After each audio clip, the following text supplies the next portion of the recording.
Here we are, boys, back in the chairs for episode number 3. The Wealth Dads podcast is staying pretty consistent. We've been doing this every Monday now for the last 3 weeks.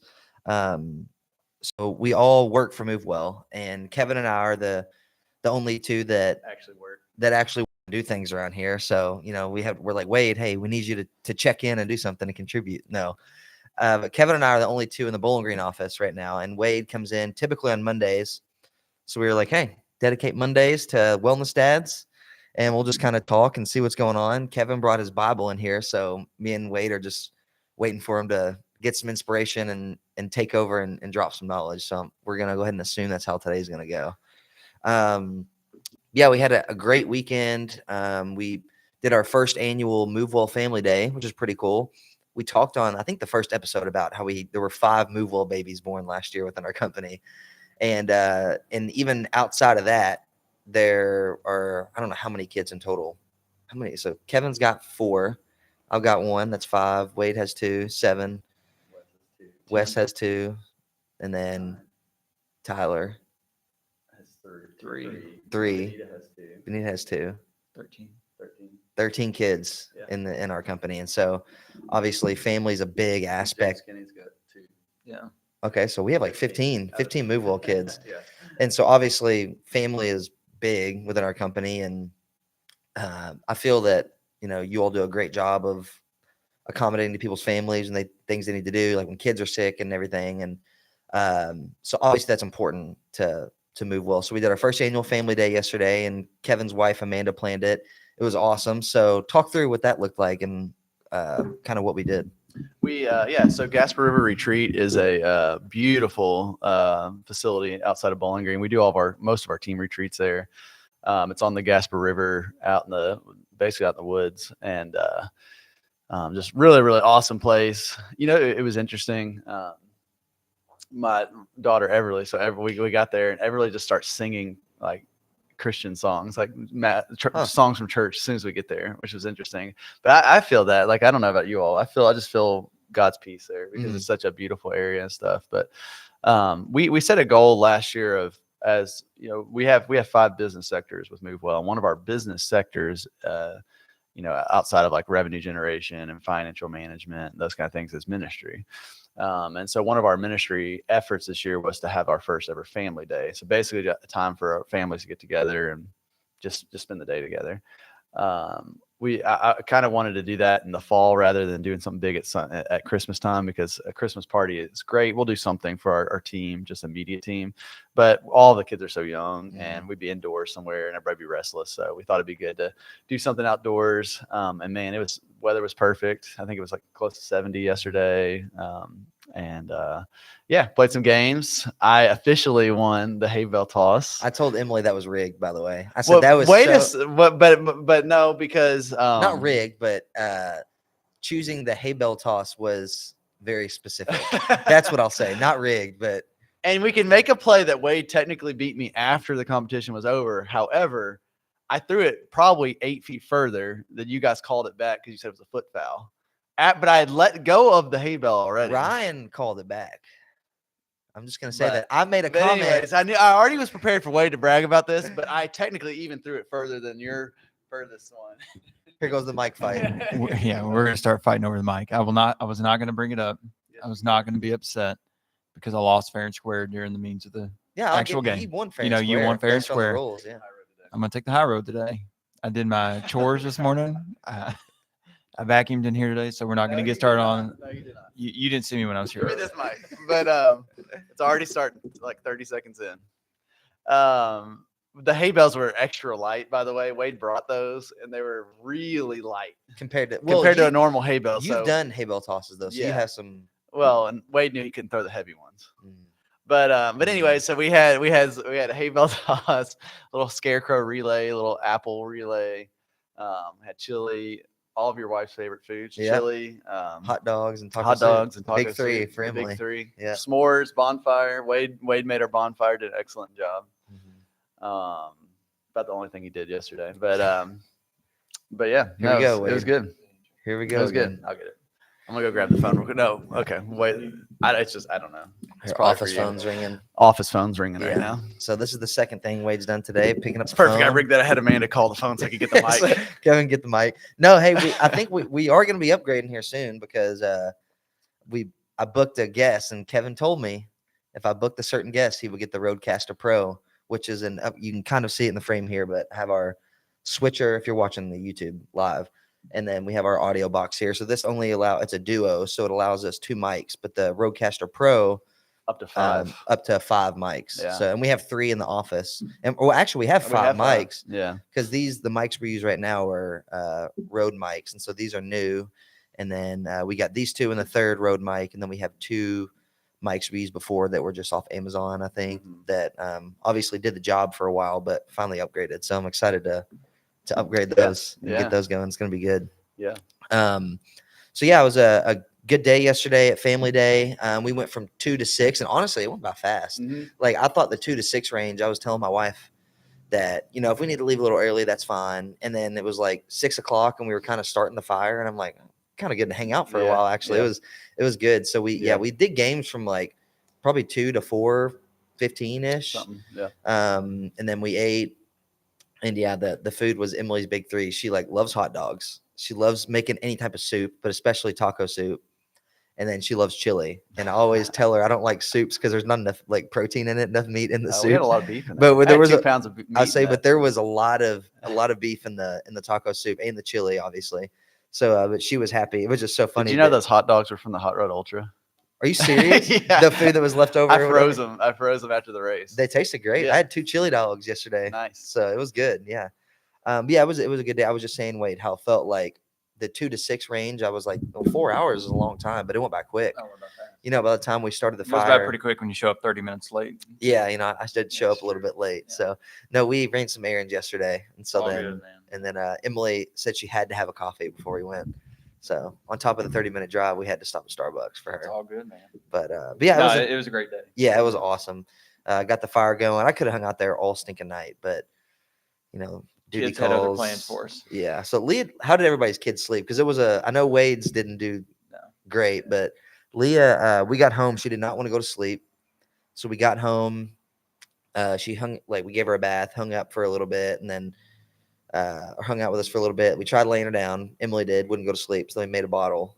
We gave her some milk, and she finally passed out and woke up once, but otherwise she slept pretty good. So, you want to talk through your experiences? I'll let you go. Yeah, it must be really nice, Logan. No, it's so both of our kids. So we had about an hour and a half drive home. So we left probably around 7, I guess, last night. So we got home around 8:30, 8:40ish. Owen fell asleep as soon as we left because he missed a second nap. But then woke up about 10 minutes from home. Eliza was screaming, asking us to play specific songs the whole way home up until the 10 minutes when Owen woke up, and then she fell asleep. And last night, Owen wakes up about every hour to hour and a half throughout the night anyway. So he had a normal night. And then Eliza woke up at 4:30 this morning, ready to go and start the day. I think she understands in Mondays that I leave early. So I think she tries just to wake up early to prolong me leaving to spend some more time with me. But yeah, she was up at 4:30. Dad, I'm hungry. I want something to eat. It's 4 a.m. Time to go back to bed. Then she was thirsty, so I had a water bottle and let her take a drink. Shocker, she wasn't still thirsty after that. And then she wanted to listen to some music. And then she was just ready to get out, ready for the sun to come up. So we did everything we could to try to get her back to sleep. But then she started waking up Owen. So then I finally just got up with her around like 5 o'clock for good. Had some breakfast, got to hang out. We actually did some little eye mask to try to do something to get her to where she wouldn't move, like to see if maybe she would fall back asleep. I'm like, you can't move if you have these on. And she just touched them the whole time and she never went back to sleep anyway. So yeah, 4 a.m. Really manly dad stuff going on over here this morning. But no, she didn't sleep good, but we got to spend some extra time together this morning, so it was good. Yeah, I'll feel bad for Janae around like 1 p.m. this afternoon. So when all the crankiness hits. all the crankiness is going to hit. Yeah. I thought it was funny. We were talking about the car ride home. This is something I think we should all talk about is like maybe our car ride tactics. Because Wes and his wife, they were leaving, and their oldest son, they were talking about how he just loves to talk in the car. And so they said they had a tactic of just cranking the music up. So then whenever he's trying to talk to him, he finally just stops and then he actually rests. I was like, that is so funny to me. Like he just pretty much, lack of better word, just drown him out and make him rest and not just talk the whole time. So what do car rides typically look like, or how do you, especially in the Windmobile, the 12 passenger van, what does that look like? So lately, we stuck Everly and Asher in the very back. Mm. And lately Asher he's been tricking us with the seatbelt. So he tells us that he's buckled, but he actually isn't buckled back then. You can't see because the seats are so high and everything. So he told me yesterday that he was buckled, and I looked back and he's like roaming around in the back seat and like poking his head over and doing peekaboo with Ella and stuff like that. Oh my gosh. Yeah, it's our car rides are just ridiculous right now. But then usually something gets thrown from the back seat up to the front. They're like throwing stuff at us, and then Ava starts screaming, and it's a mess. That's hilarious. I don't know if we have tactics because there's too many of them to like try to Yeah. like have one thing that works. But typically, I mean, Ella does really good. She's probably our best car rider, honestly. She sleeps pretty good and stuff. Asher's probably the worst. And then Everly, you just never know. She's a wild card. Yeah. Yeah. She's either screaming or she's sleeping. It's one of the two. Well, it's funny. Emily and I were talking last night about so we did our, the Hot Rod Ultra, the race we host. We did a kickoff event at White Squirrel Brewery, which is a brewery that's downtown here in Bowling Green. It's like 5 minutes from our office. And it was like the week before the kickoff event. Emily and I were there. They had like a food truck and something and like live music. So Emily and I went, and then we were leaving about 9:30 or something. We had Leah with us. And as we're walking out of the brewery, I like see this black 12 passenger van coming up, and I was like, oh, there's the Winds, like making a joke. And then the van goes by and all the lights are on, interior lights are on in the van. And then I see Kevin. Yeah. All the fans in the windows, and the kids are up in their seats and beat bopping. And I look, and Kevin and Amanda are driving. So then I called Kevin. I was like, are you guys out right now? He's like, yeah, we just driving around. And so me and Emily are cracking up. We're like, that those car rides are just so funny. And I still laugh like the visual of like the van going by and all the interior lights are on. You can see everything. LEDs, baby. Yeah, LEDs everything going on in the van. Like that is just so funny. But oh man, yeah, right. I mean, obviously with just one kid right now, with just Leah, like it's not terrible because right now one of us can sit in the back if we really need to, if she's really upset. But I think that's been kind of a hard transition. Was like Emily really wants to sit in the back with Leah. And the last couple months, she like wants to sit up front, but she's been so used to somebody being in the back seat. So I think she knows like if she gets upset or if she's like screaming, somebody's gonna get back there with her. So trying to get past that. But I don't know. So does Emily crawl back there mid drive? No, we haven't really had to do that, but it's just we almost are just. That's a normal thing for us. Yeah, it's a great, especially in the Rogue. Man, that's really easy to climb through those things. Oh yeah, the Rogues are yeah. But yeah, usually she's just cranky when we get her in there, and if she's in a good mood, we're like, okay, we'll try to sit up front. But as soon as we put her in, if she's upset, we're like, one of us will just sit back there with her. But what about you, Wade? Do you have your fair share of crawl through the back seat to get back there? Janae does. I feel bad for her. I did it once, and my legs were numb when we got out in Bowling Green. I crawled in around like Round Hill, so it was like another 25-minute drive to the office. And I'm a big guy, anyways, so fitting in a Nissan Rogue in the back between two car seats does not bode well for me. So I couldn't even get my knees and legs like bent, like in the back seat. So my feet were like by Janae's console, basically, like up in front of her. Yeah. So it didn't sit well. But Janae usually gets back there if we have to.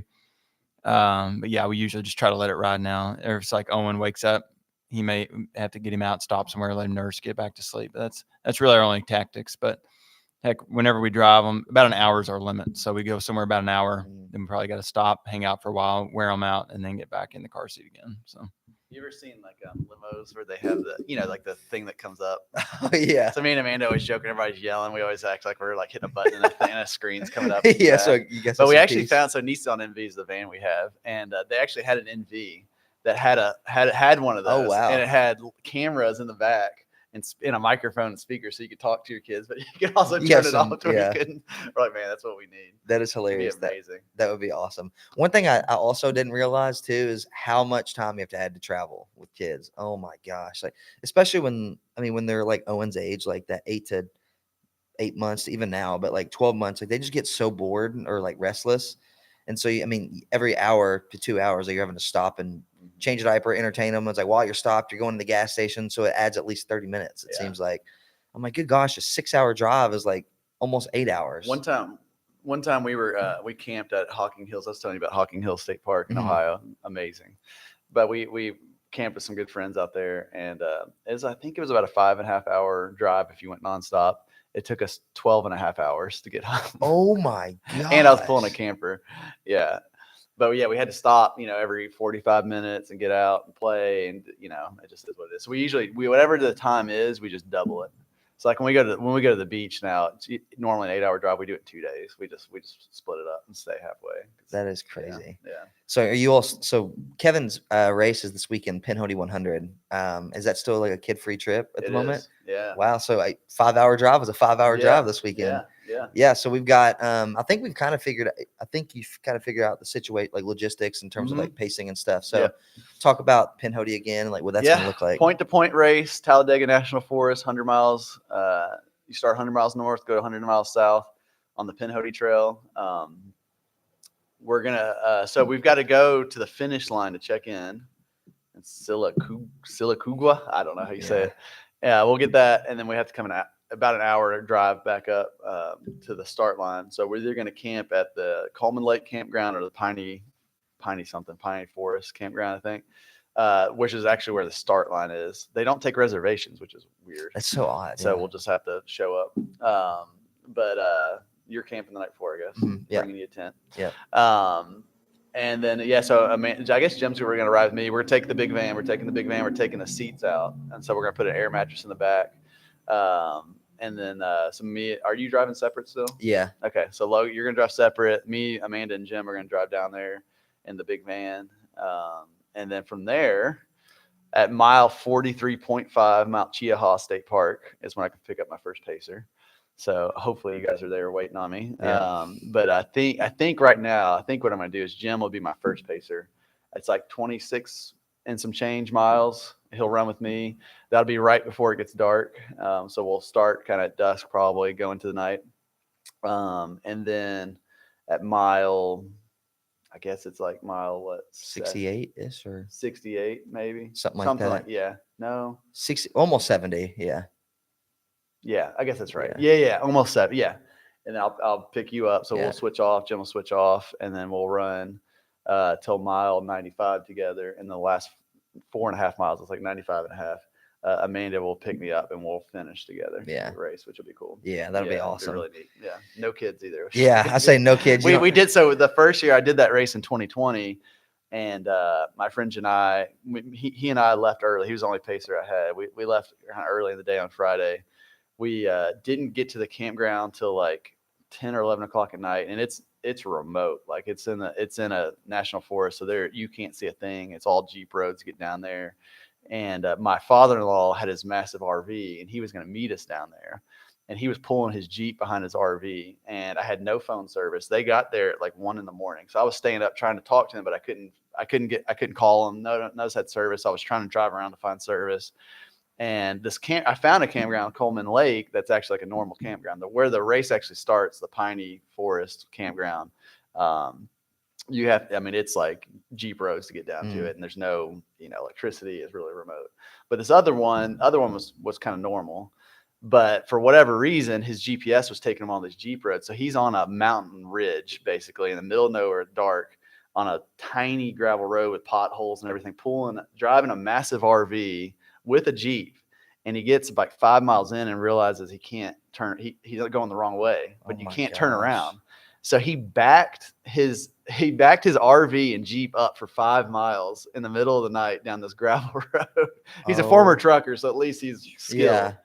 Yeah. So they end up we never were able to connect. So they ended up finding a school, and at this point it was like 3 a.m. I was still up. I was still up and trying to find them and everything. They just stopped at a school. I finally went to bed at like 3. The race started at 6. So I slept for maybe 2 hours, and then ran 100 miles. So we were able to finally connect in the morning. He took the Jeep off the back of that RV and left it. He drove to the start line. And but anyways, Amanda, we had Ava. So Ava was 5. at the time. Everly was 8 months old, almost 8 months old, and then we were pregnant with Asher. And Amanda's there, riding on these Jeep roads and stuff. She's literally like throwing up in the camper, Oh. stuff, trying to track me down on this trail and everything. And Janai was the only pacer, so I didn't have a pacer the whole time. He would kind of run with me and drop off. And we had one car, and they were trying to. It was the biggest debacle. Oh but my my race went good. My race was fine. That was fine. But all the logistics on the back end, I didn't know all that was happening. But they were worn out. But I finished that race, and I just crashed. I was so tired. I bet. So I wasn't sleepy during the race, but once I finished, I was just so tired. And I laid down in the grass by the finish line. I fell asleep for about an hour or two. Then they woke me up, and my sister-in-law Hannah was with us, and I couldn't walk. I was trying to walk to the camper. I couldn't. My body locked up. I couldn't walk, so she pretty much had to like carry me. I had my arms around her and stuff to the camper, and I laid. He has a queen size bed in the back of that RV, and I laid in the back, and I slept the whole way back to Bowling Green, which was nice. But yeah. I've always a struggled. wild weekend. So this time we learned this is not that we always bring our families to races and this stuff. But this one is not a good one for little kids because you're literally out and you'll see like you're in the middle of nowhere and it's pitch black Jeep roads and like you're in a national forest on like logging roads, basically trying to find aid stations. Some of the aid stations are remote. You got to hike into them, and it's just really hard with little kids. Yeah. Well, and with it being like a point-to-point race, a lot of races, like especially ultras, are looped. So if it's like a 10-mile loop or a 20-mile loop, 25-mile loop, but this one with it going, you start at one point and you just basically you run straight until you get to 100 miles. Obviously, there's a lot of climbing and stuff in between that, but it makes the logistics of crewing way, way harder, especially when you have a family. Whereas like the loop, you can set up shop basically. So like when I did my 100 last April, it was a 10-mile loop. So my crew just set up in one spot and they didn't have to move the whole time until I got pacers and they went with me. But I always find it interesting. Like I've paced 2 ultras before and, or maybe 1, I don't know, but I always find it interesting how different it feels. Like when you're running, you don't think about like anybody else's experience because you're constantly moving and doing something. But on the side of pacing, it's a lot of downtime. Yeah. Like in terms of like, even though you're traveling to the next aid station or whatever it may be, it honestly goes by much slower to pace, I think, than it does to run. When I did I paced Rocky Raccoon. Oh, and Leadville. So I've done 2. When I paced Rocky Raccoon and Leadville, it's like you set up at the next crew area and then you kind of just sit and wait. And it's a lot of downtime. And then you don't want to sleep because you're like, well, if they come through, I want to see them, or if you're pacing, whatever it is. So it's been a while since I've paced, though. It's been since Rocky Raccoon, which is February of 2023, I believe. Yeah. So it's been a bit since I've done it. So I'm excited to get back out and get on some trails. I don't know how the Beamer's going to do on Jeep roads. Yeah, I don't know about that. I think I'm going to have to. I think. Oh yeah. Yeah, I'm probably going to have to bring Emily's car. Just it'll be a little bit better, I think, off road, whatever. And we just got new tires, so we have a warranty on those. So something happens, I'll just find a discount tire, hopefully. But yeah, that's I was going to say what makes it more difficult too, with it being point to point, is you have to take your vehicle everywhere you go, right? Mm-hmm. Because it's like you can't just park and then that's it. So everywhere that we go for crewing, we're going to have to take separate vehicles. Mm-hmm. So the big wind van and then the Nissan Rogue is going to have to drive separate or whatever. But yeah, I'm excited. I think it'll be good. Do you still just like a general under 24-hour goal, you think, or is there like? Yeah, I mean, I've got a little bit more. Yeah. I was telling you about it yesterday. Mm. I think I can go fast, like a little. I don't know. I think like 22 hours is possible. Yeah. But we'll see. Yeah. You just never know. Yeah. Yeah. Wade, when are you gonna do your first trail? Wade's coming. You're still coming, right? Are you? Right. Did you hear him last night? I heard him. He said, "Well, he's thinking about it." Here's the thing: he was with Janae, and Janae didn't say no, but maybe it's because we had a crowd. A little bit of pressure. So what's a no peer pressure never hurts. Yeah, exactly. So how's that looking right now? TBD betting. It's gonna be a game time decision. I may be there. Okay. We'll see. I'll probably have to bring my truck to pull you out when you get stuck. Yeah, most likely. Yeah, I thought about that last night. I was like, I'm probably gonna have to take Emily's car. And there's a very high chance I get stuck somewhere, depending on what these roads are like. So, but yeah, I'm excited. It's going to be fun. And Jim, so Kevin's brother Jim is just insane. Like done so many. What are some of the races he's done? He does a lot of multi-day stuff too. Yeah, I mean, he's done. It's called Ball State, so it's west to east across the whole state of Tennessee. It's like 330 miles. He's done that twice, or maybe 3 times. Okay. Definitely twice. And then there's another one called HOT. Same person puts it on. It's Heart of the South, I think is what it stands for. Yeah. So that one starts. It's in a different place. You never know where you don't know where you're going to start in that race until you start. So basically, you meet at the finish line, and they get you on a bus, and you drive the route backwards, and you may end up in Mississippi, you may up in Alabama, Florida. This year they ended up at the beach in Destin, Florida. They started at the beach, and they ran all the way up to Chattanooga. It was like almost 400 miles. Crazy. And then he did another one, the Last Circle of Hell or something like that, where it was like started up by Virginia. I think it started in Virginia maybe and went down to Chattanooga. So he's done a lot of those. And these are all unsupported. So it's just him. Like, yeah, no pace, no sleeping, crew. If you have eating. a crew, you get eliminated. Like you're disqualified. So one of the stories in that Circle of Hell race or whatever, he was like, I think a day or two in, and you have to. I mean, you can't bring all your stuff. Obviously, it's like takes 6 days or whatever. So he was like a couple days in and was trying to plan, like buy food at gas stations and stuff, but it was out in the middle of nowhere. So all these little like mom and pop gas stations closed at 5 and he hadn't eaten and he had no food. And he was really struggling. His body was hurting. He was losing energy, needed some calories. He didn't have anything. There was nothing open. And he was running in the middle of the night and he found in a ditch like some vegetable, like a vegetable truck spilled some vegetables or something in a ditch, and he ate those, and it gave him just enough energy to keep going. And then he went like 6-8 more hours, and then some guy comes flying in a truck, like, you know, like your classic, like you think you're gonna get shot by somebody truck, like driving through, and he's like yelling at him. He's like, "Hey, buddy, hey!" And he gives him some what's that electrolyte drink?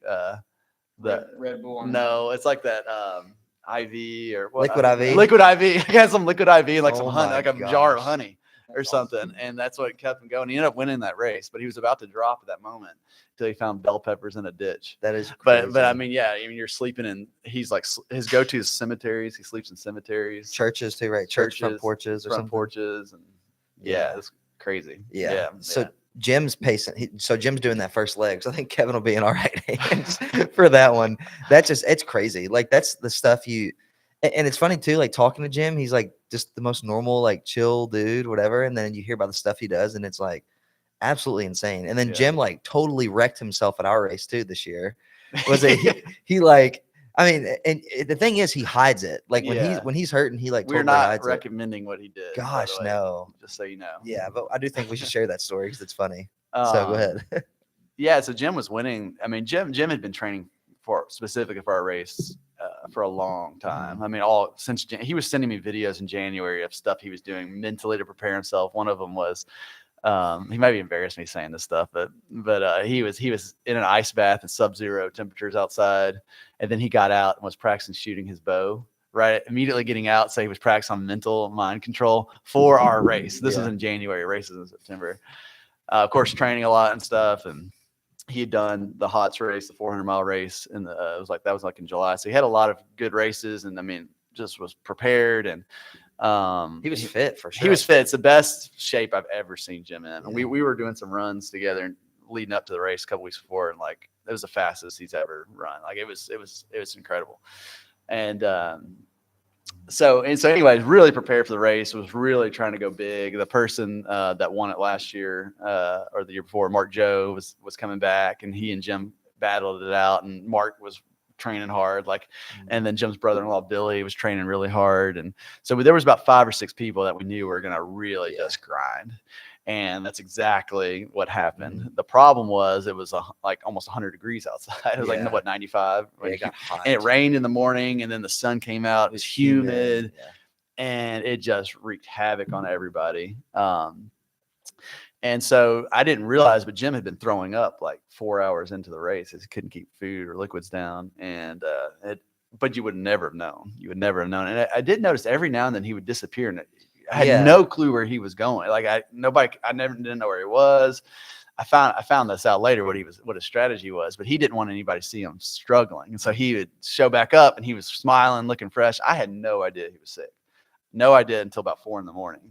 However many hours that was in. Yeah. 16 hours in. And he had been gone for like an hour and a half, 2 hours. Didn't know where he was. I looked everywhere, and he was notorious. The year before, he passed out asleep in the bathroom. Yeah. And I checked all the bathrooms. He wasn't in any of those. And finally, his sister-in-law, Emily, who did amazing, she was a second place female. She said, hey, you need to go check on Jim. I was like, where the heck is he? And she said, he has locked himself in the center field. There's a changing room by the splash pad. And he locked himself in there so nobody would know he was in there. So he couldn't open the door. And I actually checked those. I just assumed like the stadium had locked them. Yeah. They weren't open, but he was in there trying to regain himself. But he was extremely dehydrated. And just couldn't keep food down and stuff. So he was trying to regain himself. And his wife, Carla, called me and she's like, hey, she's like, I don't think Jim needs to keep going. And of course, Jim, that's not how he works. He was at 100 miles. He was already at 100 miles, like 15 or 16 hours in. So he was on pace to do the distance he was hoping to. But she was really worried. She's like, I think he needs an IV, she's like, would you care to call an EMT or something? I was like, Jim's gonna be so mad at me if I do that. Yeah. And literally as I was talking to her, an EMT in uniform, his truck's outside, comes literally just walking. I thought you called them. No. Wow. No, I'm on the phone as she's telling me this. And this guy just happens to walk in because his buddy, is it Tyler? Tyler Kelly. Yeah. Is it Tyler? Yeah. Yeah. Tyler's an EMT, and it was his friend, and he was just coming to watch the race. Wow. It totally was like, this was unrelated. Yeah. He just showed up, and I called Jim and said, Jim, I said, there's an EMT just walked in, and I was like, if you're okay, I'm going to bring him back. I think you needed an IV. And he was cool about it. Yeah. And so he came walking out, and Jim, the EMT went back there to check on him. Jim's like, hey, I want to get out of this spot. And so we walked kind of in the front. I still think he didn't want people to really see him, but they gave him 2 bags of fluids, and he was feeling great, and he wanted to go back out and run. But right then his wife, I think Carla showed up, didn't she? Yeah, she came. She put it into that. Yeah. So he ended up doing 100 miles still, which is amazing. But he was leading. He hit 100 miles probably an hour and a half, 2 hours before the next person did. Yeah, and that was right when Abby Murphy, he was going through all of this when she hit 100 miles, and we're like, hey, the person that you just tied is not running right now, and she just kept on going, which was awesome.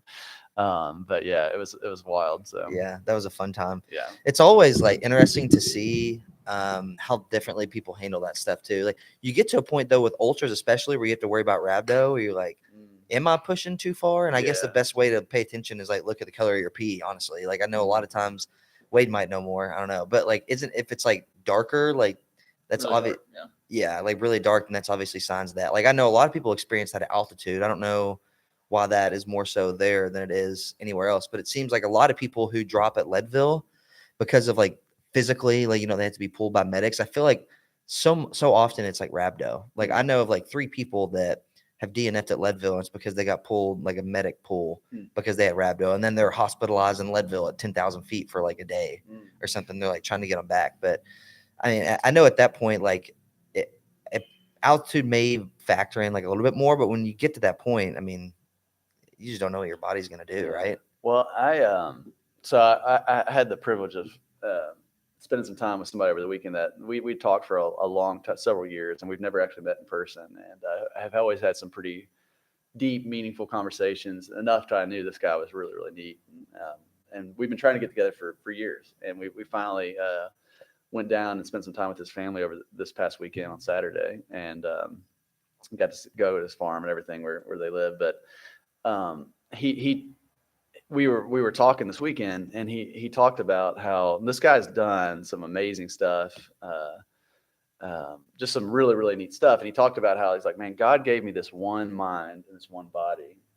And he's like, it's my job to see how far I can take it. Like it's my duty. It's my duty as a Christian to take full advantage of all the gifts and talents that God gave me. And he's like, and see what the possibilities are and see what my limit is, to push enough to see where that limit is. And thinking about ultras and stuff, it's that's exactly what it is. And it's such a privilege to be able to push yourself to the point where you are going to break. And I'm not saying that's necessarily always the most healthy thing.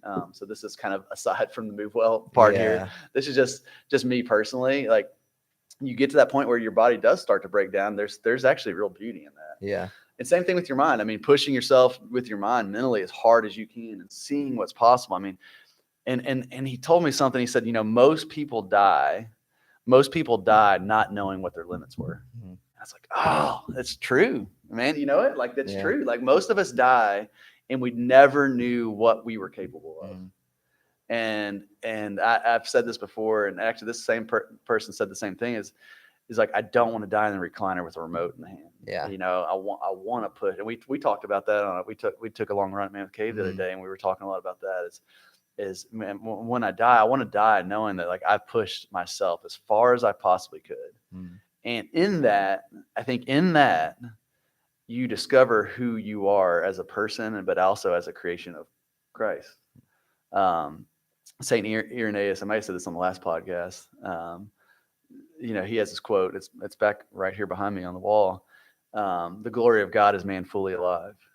And actually, Wade, so you sent this text out 3 weeks ago, I think, and it was saying, it said, what is it that you want in life? You remember that? No, I don't remember saying that. I remember he sent something. Yeah, I'll find it. yeah, and this text has been just driving me nuts. I have not stopped thinking about this text for like 3 weeks. It was a picture somebody posted on social media. And it was like, what is that one thing in life that you want the most? And I've been wrestling with this and thinking about it and trying to discover what that is. So thank you for sending that. You don't even know those little tiny things. How I don't know if you were on that, Logan. Yeah, he sent something to us, I think. But I was even talking to Amanda about it on Saturday. But I think I couldn't answer the question. I mean, I was like, I sit here and talk about all these big ideas and big things and big this and all this stuff, and it's like, I don't even know what the heck I want in life. Oh, No, he's it was black. It was a okay. He Instagram sent post. something else. Said life's for the living, so live it or you're better off dead. I That sent may have been that. something else. I Oh, is sent that you? Oh, Yeah, okay. that's okay. a passenger. That's Okay. a quote from a singer. That was from John Deloney. Here you go. Read that out. So John Deloney, he's a Ramsey personality, so he's somebody I follow on social media. He said, "Stop evading the question. What do you actually want with your one wild, terrifying, unpredictable, and tragically short life? What do you want?" So what is it, Kevin? You got to tell us right now what you want.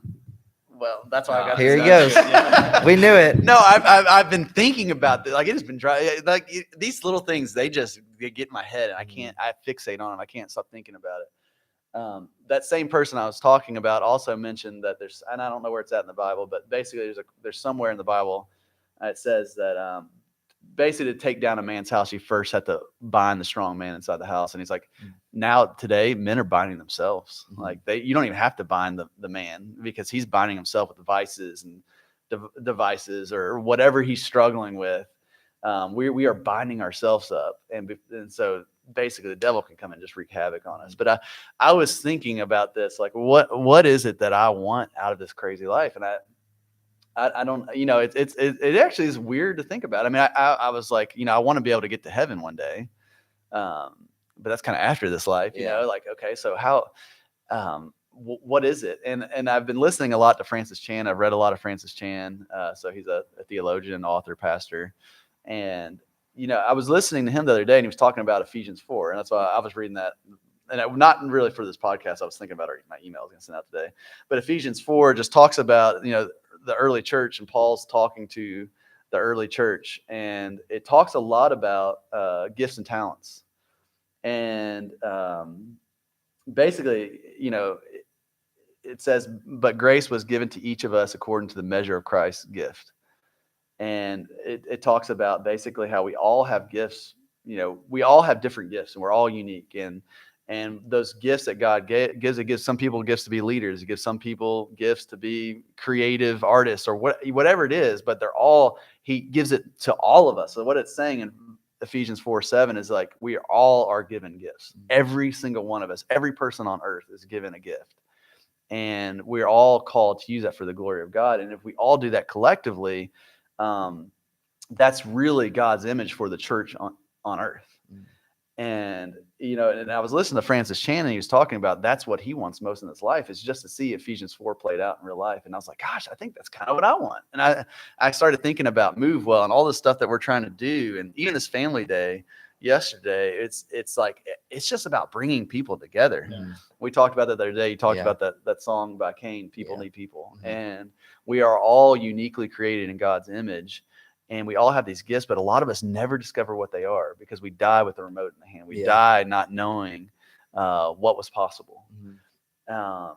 And I was like, gosh. And so I just been thinking. I was thinking about that text you sent. What is it that you want in this life? And I was thinking about Francis Chan's talk, and I was thinking about Ephesians 4, and that's dominated my mind the last couple of weeks. And I think it's, but also, and that's why things like, for me, the ultra marathon is great because it does push me. It's going to push me physically, and it sounds fun to talk about right now, but it's going to hurt. Yeah. I mean, it's going to hurt next weekend, you Yeah. know, and mentally it's going to hurt. Physically, it's going to hurt, and I'm going to want to quit at some point. I mean, it just is what it is. Mhm.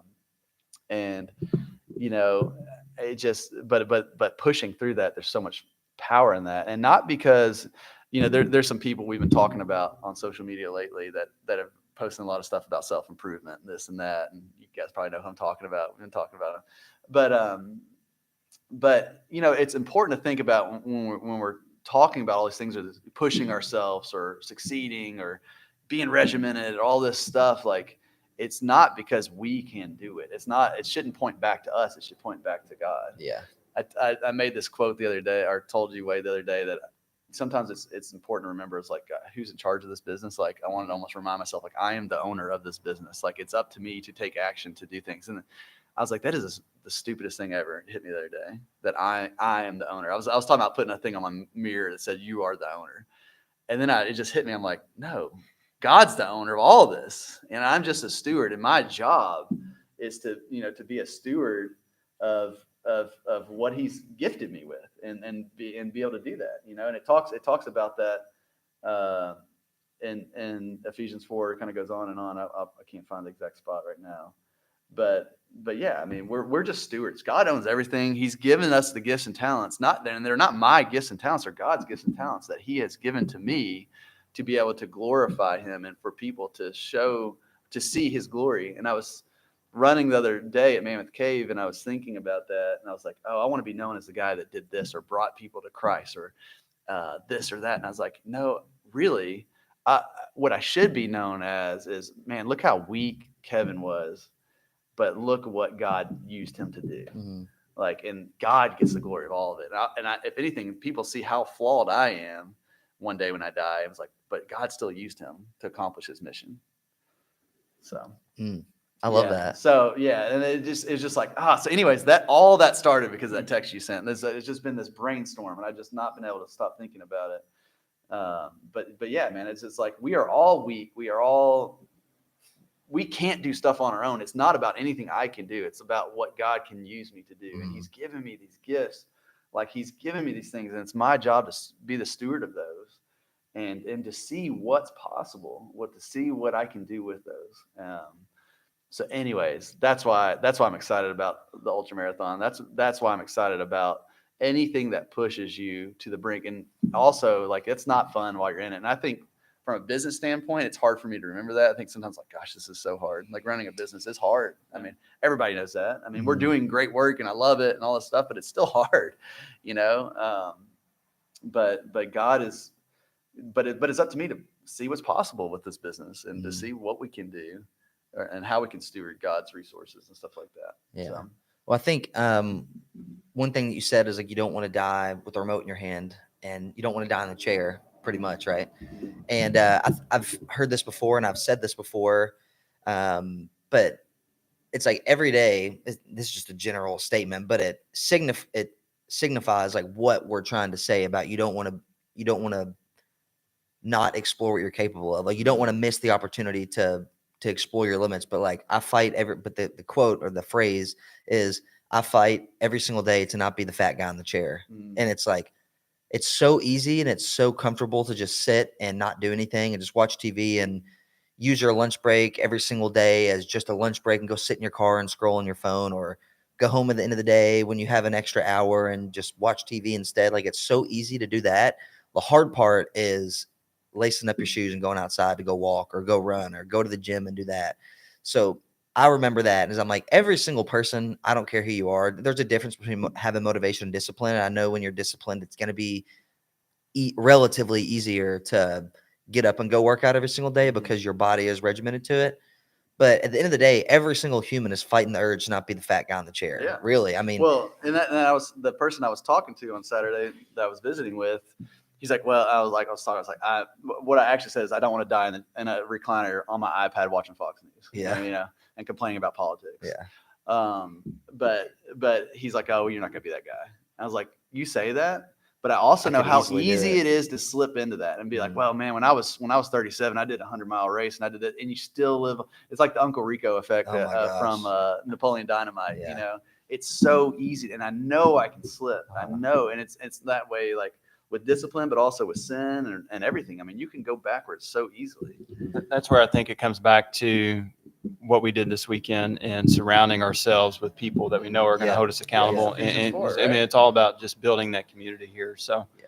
I think for all of us, I think we have a tendency to slip into that. I know I do, especially me and Logan have talked about it a lot. I talked about it on my YouTube series quite a bit too, and or maybe the podcast you did back before. Both. I mean, yeah. Whereas I still see myself as that person all the time, and it's hard to like break away from who that person What is. person? Obese, short, stubby, fat Wade, made fun of, wasn't never going to accomplish anything. Like just kind of, and it's easy to go back into that mode. Like you want things just to be comfortable again, where it's easier, but you don't want to do that because I know you guys will hold me accountable to that, and I got a family to show up for. And when I was just doing some quick math here, the average life expectancy for a male in the U.S. is 74. Kevin's passed halfway through his life. Wow. Yeah. I mean, so like when you look at it objectively, like through like the time that we have here on Earth, Wade just planted another seed in Kevin's head. I mean, it's just crazy when you look at it like that. Oh gosh. And think about when Ava was born. She's what, almost 10, right? How fast has that gone by? Yeah. So fast. Like I blinked and Eliza will be 4 this year. So like just knowing how much time we pour into our kids and you're with your families, the immediate day-to-days feel like they drag on, but the years really do go by so fast. Yeah. So like, I feel like us just surrounding ourselves together, surrounding our families together, and really just think like, what is our one true legacy we can leave behind? And it's our kids, honestly, I think, and making sure they're raised in the faith well. And I think with a lot of the stuff that's going on in the world where people feel like everything's just out of control, I feel like we can keep our houses in control with what we let them read, with what we let them watch and all of that. And that can be a legacy that'll last hopefully another 50 years, 60 years. I mean, their life expectancy, whereas mine's dwindling down. But I think really surrounding ourselves with a community of individuals that can not be that person with the remote in their hand and that are going to push us beyond our limits. Yeah. Because I mean, I haven't signed up for anything here in the next year, and I feel like y'all are kind of pressuring me, which is a good pressure to kind of do that, just so I make sure I don't slip back into that, because I know how easy it is, especially around the holidays. I feel like Halloween starts, then you got Thanksgiving, then you got Christmas coming up, then you got the New Year, and it's cold, and it's easy to get comfortable. So I think that, coupled with Exodus 90 coming up in the New Year, will really help hold me accountable. Yeah, I think people don't need to feel bad about having to have an event or something on the calendar, and that's normal. I mean, especially what I've found is, before I could just go out and run 50 to 70 miles a week, probably average like 60 miles a week there for a while. And just because, even if I didn't have a race on my calendar, and now I'm to the point where I'm like, okay, I need something on the calendar. And I think it's important to understand, like, you don't have to feel bad about that. Because at the end of the day, like, I would rather it be that than me have 12 years off my life because I got lazy, didn't do jack, didn't take care of myself. And like, one thing you have to remember too is, at the end of the day, humans control the narrative of what we see and the things that happen in the world. And so it goes back to what you said about, you can raise a household that live in faith and that are good people, like, they're going to directly impact the world whenever we're gone, we're gone. Right. And so I think being able to, it's so easy to get intimidated by the big picture and the things that are going on in the world right now. It's like, well, the reason that things are happening in the world is because of people, and those people were raised by other people.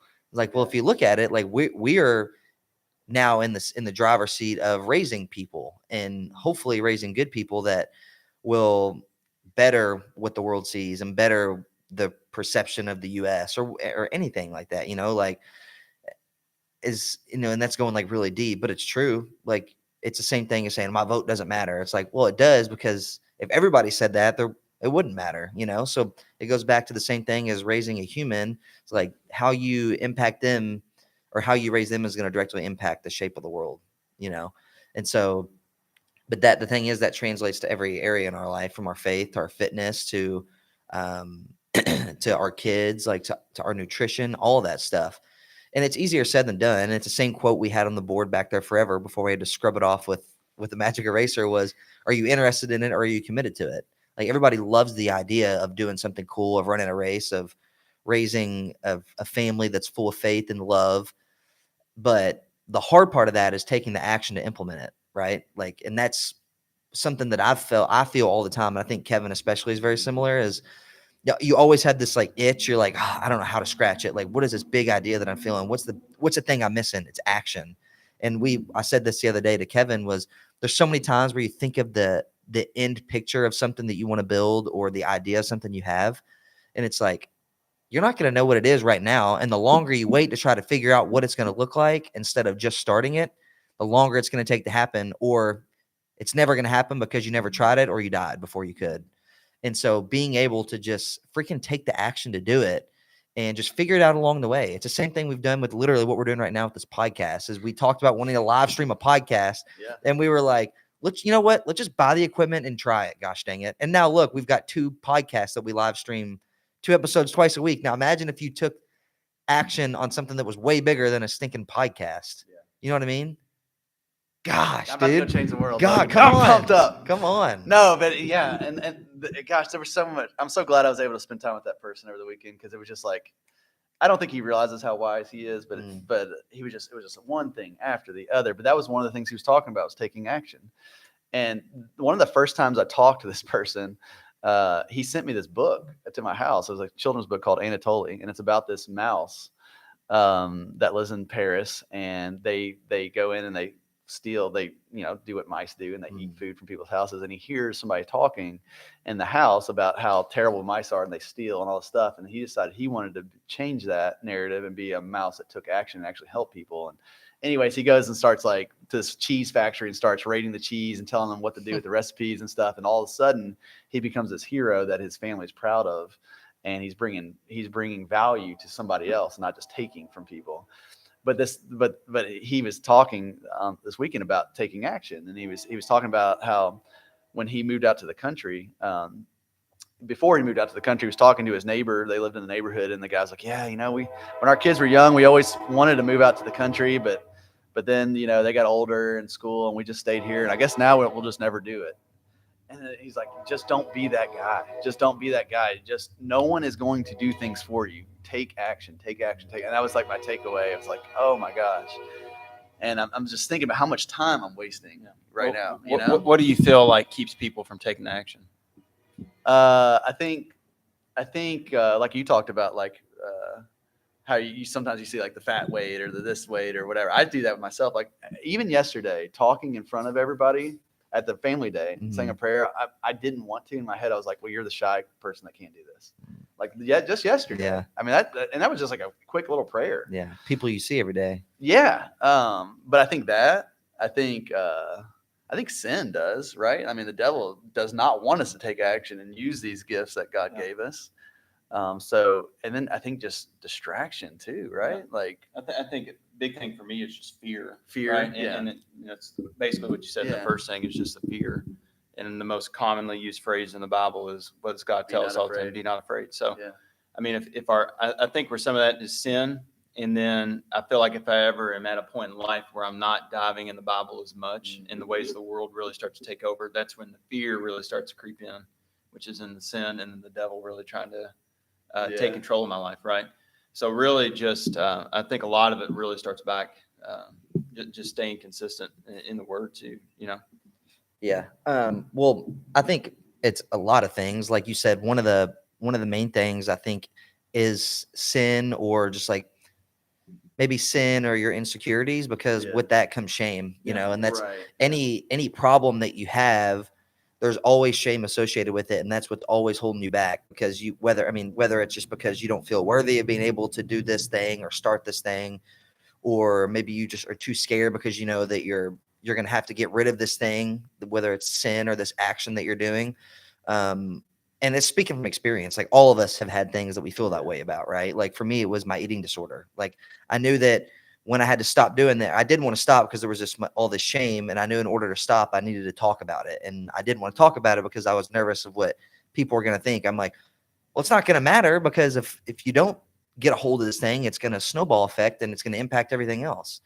So I think that, and then just downright being scared, like just being afraid of what the outcome is going to be. And that is, I mean, every human, and that's the thing, is when people put other humans on a pedestal, like it's like, dude, they are a human. Like they feel the same thing that you feel. The only difference is the reason on this pedestal is because they took action and they fought against their shame or their sin or whatever it was, and they just decided to do it. And they're criticized more because they're on this pedestal in some other people's eyes. But again, at the end of the day, the only difference between you and them from a general perspective is they just went for it.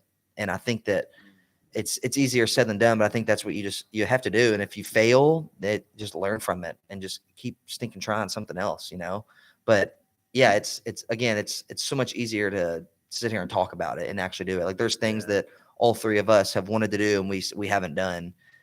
But I think being able to talk about it and express it is important, because someone else is going to hear this, or even just us talking to each other. Like I can see Kevin's brain brewing right now. Like every time we talk about something, it's like you have a new perspective on it. It's like, oh my gosh, well now I need to start this thing, because what if I am only living until I'm 74 or even younger, than that? It's like you have to just try it and just start the process, because you don't know where it's going to take you to, man. Like it could explode, or it could not explode and it evolves into something else. And along the way, you learn something. So man. Yeah. That quote, I mean, when you said 74 and I'm over halfway done with my life, like that really, like on average. Yeah, on average, but technically, I mean, yeah. Kevin, you'll probably live to like 107. Well, on my eulogy that I read every morning, it says I'm going to run 100 mile at 75. So hopefully that happens. Hopefully you make it to 75 to do it then. But no, that just really gets in my head. That's crazy. Well, I just think how fast it all goes by too. Yeah, and like you said, if you never take that action, like how quick the days, the years. I mean, we're almost done with 2024 already, and I feel like we just started it last week. I was listening to something about the prophet Elijah, and it was like we talked about. So the prophet Elijah he was fearless in the eyes of other men. Like he wasn't scared of other men. He wasn't scared of people that were in power, and that's what made him such a great leader and prophet. But the reason it says that he wasn't afraid is because he was so in the Word, and God empowered him to use his skills and his talents. But basically, without this, like he would be nothing. And I think it's all important for us to remember. And that's where I just go back to all the self-help stuff and this and that. It's always so focused on us. And like, we can't I don't care how cool you look, what car you drive or whatever, you are not strong enough. And most of those people that are just pointing to themselves, like, look at everything I've done, like they're inside, they're either just falling apart, or their lives are falling apart, or they have tons of insecurity, or they're covered. Like we are not strong enough to do all this stuff on our own, and to take action and be bold and be brave. Like I'm not able to do that myself. Like I can't. And I'm so insecure when I'm not strong in my relationship with Christ, and especially if I'm sinning and doing stuff that I know I'm not supposed to. And that's where, early in my marriage, like I was eaten up with insecurity, and I was the guy in the recliner, and I was the person putting on weight and feeling sorry for myself and being a victim and all this stuff.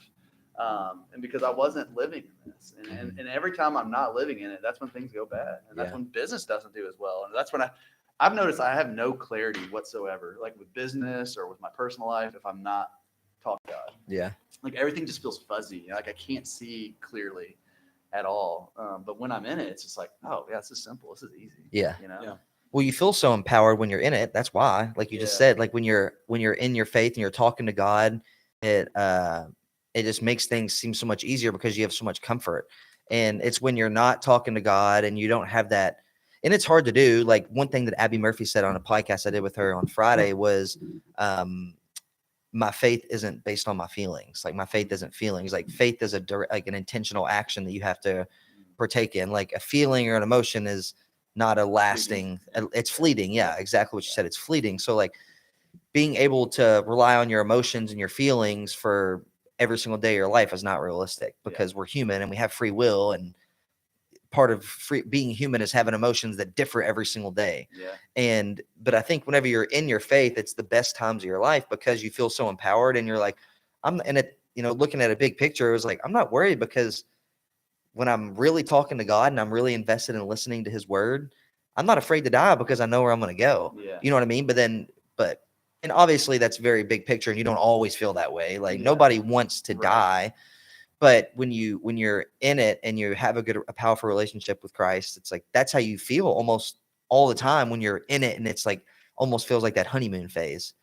But one thing that I learned, that I started to realize after really diving into my faith and like learning about Christ and talking to other people about it, was years ago, whenever I was, kind of overcoming my eating disorder, I always talked about how it was like this moment where I was like, I'm done. And I've always thought like, I just had this moment.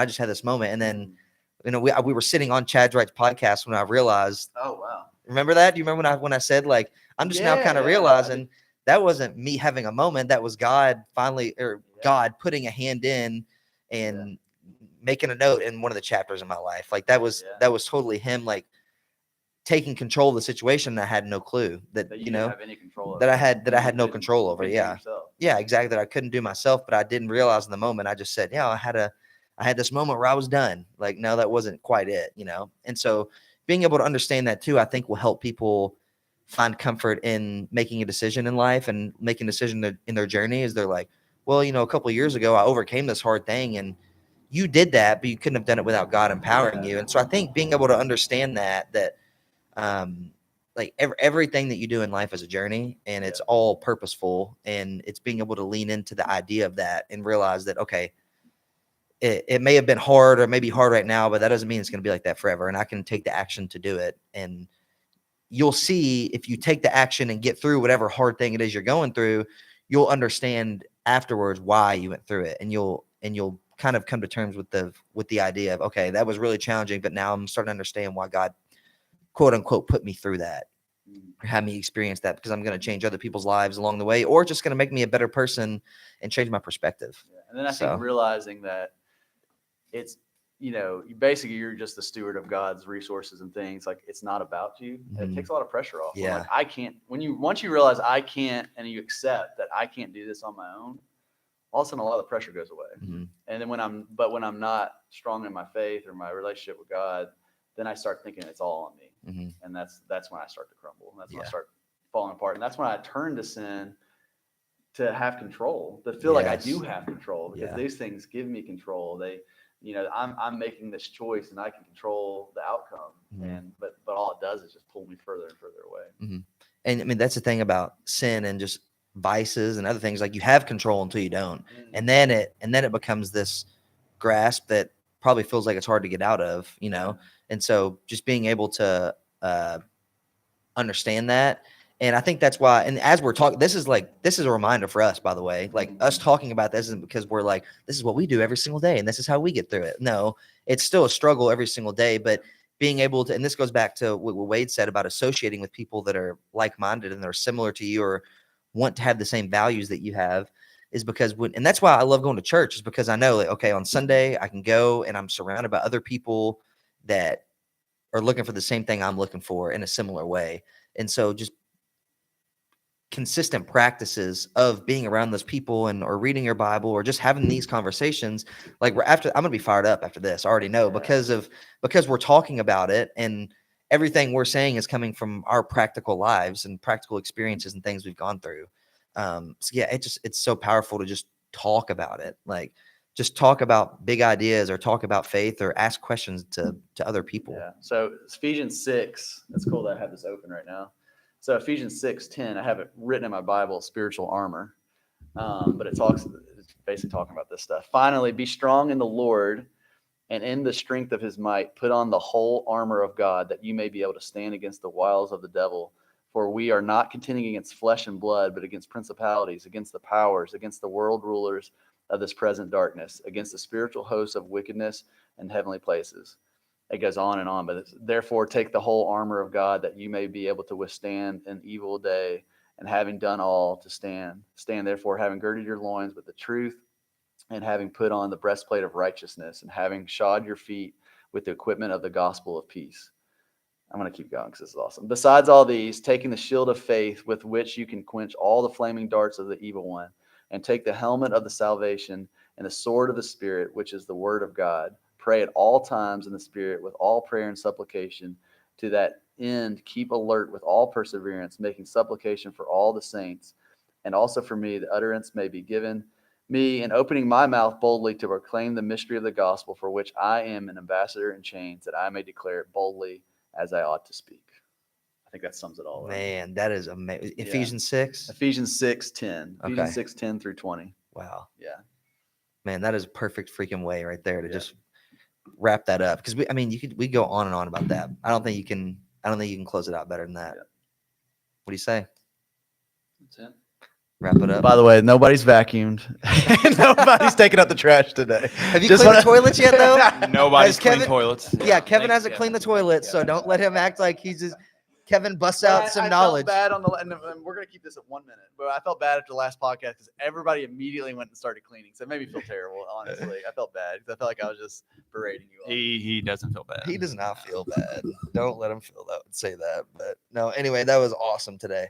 Yeah. Awesome stuff, guys. So thanks for tuning in for another one. If you have anything you want us to talk about based off of any conversations we have, put it in the comments. Leave a rating on this podcast. This is new. This is episode 3. So 5-star, baby. 5 Rate it, stars. comment. Yeah, leave us a comment. Yeah. So thanks for tuning in, guys. We'll catch you next time.